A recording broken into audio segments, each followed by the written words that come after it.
Nous sommes dans les salles de l'exposition Terre, escale mythique en Méditerranée, qui présente une très belle collection de vases grecs issus des collections de la Bibliothèque nationale de France et des musées de Marseille. Voici une coupe laconienne, c'est-à-dire qu'elle a été produite en Laconie, qui est la région de Sparte. Sparte étant l'une des plus importantes cités de la Grèce antique. Elle est attribuée à un peintre qu'on appelle le peintre des cavaliers et elle date du VIe siècle avant Jésus-Christ. Cette coupe est décorée sur sa face extérieure et sur le bord d'une frise ornementale. On a en haut de la coupe un serpent. Ce serpent représente peut-être la caverne, la grotte de Polyphème, tandis que le gros poisson, le thon, qui est en bas de la coupe, représenterait la navigation d'Ulysse et de ses compagnons.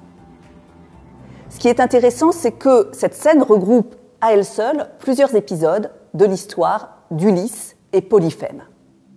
Le sujet principal. 4 hommes debout se tiennent face à un 5e qui est assis. S'il se levait, il serait 2 fois plus grand qu'eux. Ce géant est le cyclope Polyphème, qui retient prisonnier dans sa grotte, en même temps que ses compagnons, un certain Ulysse. Mais Ulysse ne s'est pas présenté sous son vrai nom. Il a prétendu qu'il s'appelait personne. Le cyclope a commencé par dévorer l'un des compagnons d'Ulysse. Détail macabre, il tient encore entre ses mains 2 morceaux de jambe. Pour se sauver, Ulysse décide de l'enivrer.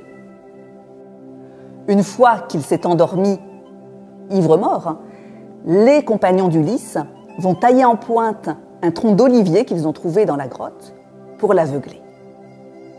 Se réveillant sous l'effet de la douleur, le cyclope hurle, appelant à l'aide les autres cyclopes qui accourent. « Mais qui t'a fait ça, Polyphème? Qui t'a fait ça ?»« C'est personne !»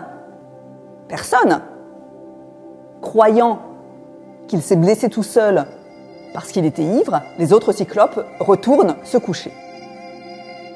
Le lendemain matin, lorsque Polyphème, désormais aveugle, fait rouler le gros rocher qui ferme sa caverne afin de faire sortir ses moutons, Ulysse et ses compagnons s'accrochent sous le ventre des moutons afin de s'échapper.